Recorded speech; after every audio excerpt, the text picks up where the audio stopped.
that flexibility is a good thing and very important for a dancer to have, how many of you would agree that dancers should be flexible? Okay. How many of you would say that one of the things, or a couple of the things that dancers should be doing in order to maintain or get flexibility would be stretching, massage, foam rolling, Theragun, that kind of stuff?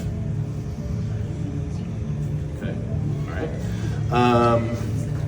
How many of you would say if you have an injury and there's pain and tightness, things like that, the focus of the rehab to get over the injury should be to get rid of the pain and tightness?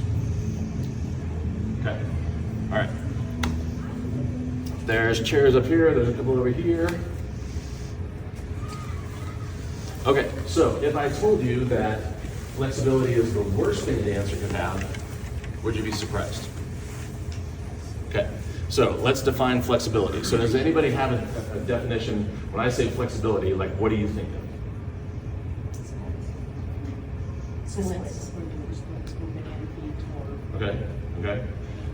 Okay, so splits, if you had good flexibility, you'd be able to do the splits.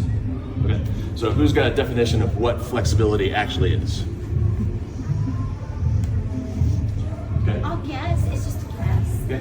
Being able to like move through the whole range of motion of how that muscle moves safely and all the way through. Okay, really close. So the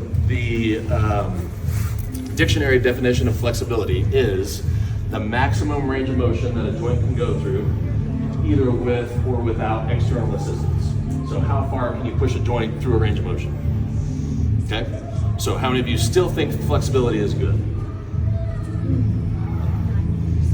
Okay, now let's do another little definition. If I said, give me a definition of what a muscle is, who can tell me what a muscle is? Quick, easy definition.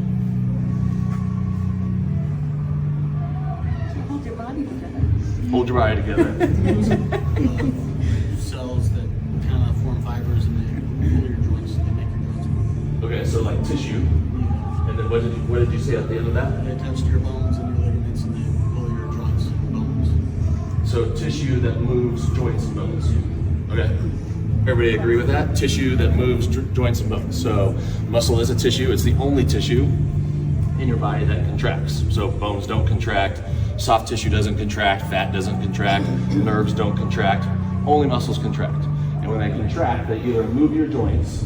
So if I bend my elbow, my bicep is shortening and moving my joint, or if I'm like this, my bicep is still contracting, but it's stabilizing my joint. So muscles are a tissue that cause joints to either move or stabilize. 100% foam rolling, stretching, massage, all that stuff will 100% increase range of motion. The question is, on a physiological level, how does it increase range of motion? By teaching the muscles to relax.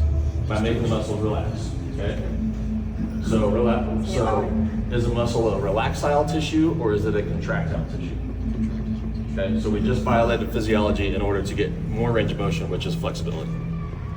So now the question is, well, if we don't stretch and my daughter's tight, how does she get into the splits if she can't do that because she's too tight? Is there a way to increase her range of motion without decreasing her strength? By building muscle. So when muscles work normally, you get more range of motion.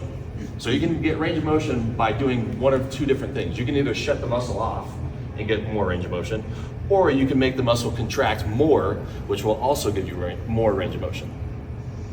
Okay, so this goes to the point of when we talk about injury prevention. So when patients come in to see us, 90% of the time when I ask them, what have you been doing for your back pain? What have you been doing for plantar fasciitis? What have you been doing for your knee pain? They say some type of stretching, rolling, massage. So we tell them, you've been making yourself worse. I don't want you to ever do that again. I'm gonna give you something to replace that with. So instead of turning the muscles off, we wanna turn the muscles on. That's gonna be really easy.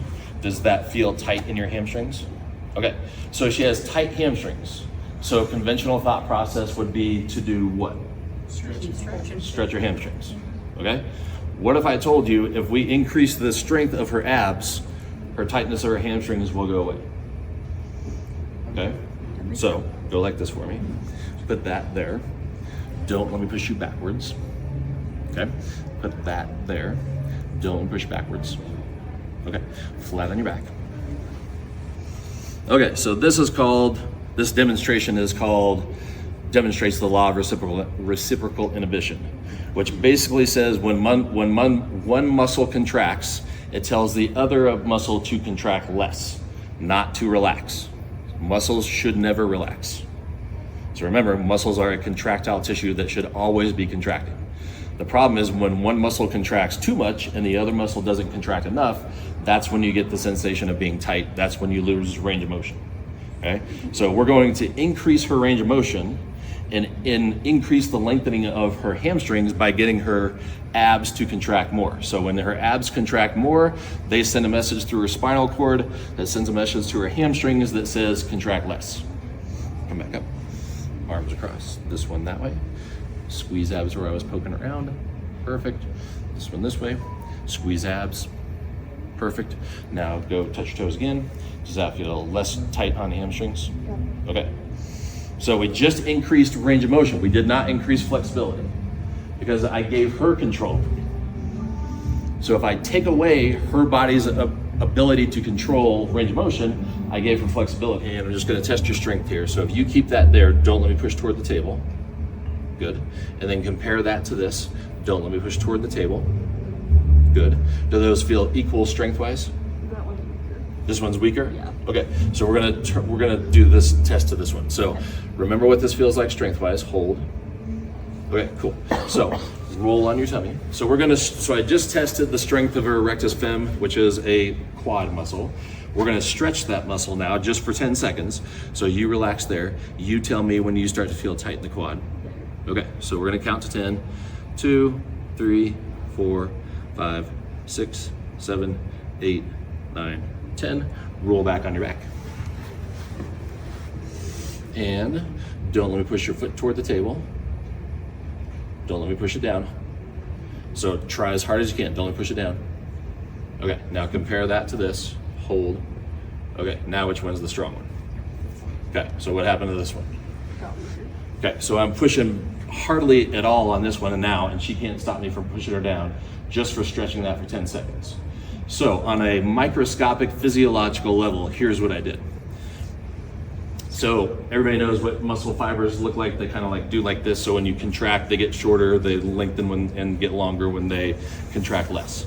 So what I did was took her muscle to the end range and I held it there. There's a little receptor in your muscles called a muscle spindle that looks kind of like a slinky. So if you remember back when you were a kid and you had the old slinky and you took it way too far and then you let it go and it's all discombobulated and it doesn't come back to the normal shape, that's exactly what I did to her muscle spindle. So the important part is your muscle spindle is what talks to your nervous system. So now that I just lengthened that muscle spindle and screwed it up, now she has no communication with the nerve that's supposed to be controlling that muscle. How long does that last? Ruined her. Okay, so fantastic question. If you massage, roll, Theragun, whatever, how long does the effect of what we just did last? Most studies will tell you it lasts at least an hour. So we didn't ruin her life. Like we screwed this up for an hour. But how often do people stretch before they work out and wait an hour to go work out? Usually you stretch and then you go do whatever you're gonna do, right? So the more, if I stretch this and then had her go do dance, the longer she danced, the worse this would get. And the worse this gets, then the more she compensates with this. And then after that falls apart, then she compensates with this. And after that falls apart, then she compensates with this. So everything starts to snowball effect, fall apart. So this is why injury says, well, my hip hurts. We don't just look at her hip, we look at what are her toes doing, what's her shoulder doing, what are the movements that dance that cause her hip to hurt, what position is she in. So we have to break everything down mechanically first. And what we find out is usually the hip isn't the problem. The hip is finally the last thing that's actually working. It's working way too hard to do everything that the other guys were supposed to be doing. Okay? So my analogy of this is if you've got a basketball team and one guy sprains his ankle, another guy fouls out, and you don't have anybody on the bench and you got to play basketball 3-on-5, those three guys are going to get mad because they're working way too hard to try to do something they can't do. So that's the exact same thing that happens with pain. So A lot of our athletes are usually come in like once a month to make sure we're staying ahead. And like anybody here that doesn't have pain, I can put you on the table and I can find stuff that doesn't work. Because you're gonna keep on compensating until the point where you can't compensate anymore, then you're gonna finally have that. For some reason in PT school, you learn physiology, so you learn the physiology that I just covered with you guys, but you never learn how to apply it. The only thing you learn in PT school is how to chase symptoms.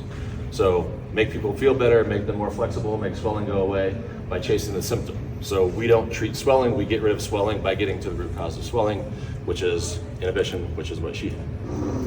So if you're going to physical therapy and you're doing stretching, massage, corrective exercises, cupping, needling, tape, inserts in your shoes, you are getting worse. You're paying somebody to make you worse, which is why people go to PT 2 to 3 times a week for 6 to 8 weeks and still have the same problem after 6 to 8 weeks. So you should be better after 1 visit.